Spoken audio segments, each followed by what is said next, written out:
3.4 milyong halaga ng shabu nasabat dun sa high value target. Arestado sa Lanao del Sur. Narito ang balita ni Jomar Abdul. Target on air. Live report.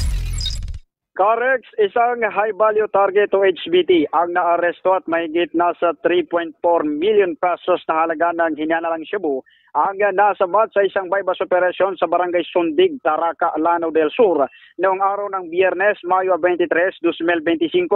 Pinangunahan ang operasyon ng pinagsamang puwersa ng PNP PDEA BARM at ng Lanao del Sur Police Provincial Office. Kinilala ni Jel Cesario Castro na siyang Regional Director ng PDEA BARM ang nahuling suspect na si alias Tami, 53 taong gulang, residente ng Taraca at nasa listahan ng mga HBT sa rehiyon. Nakumpiska sa kanya ang tinatayang 500 gramo ng shabu na may halagang 3.4 million pesos by bus money, cellophane o cellphone at itong pitaka at iba't ibang mga identification cards.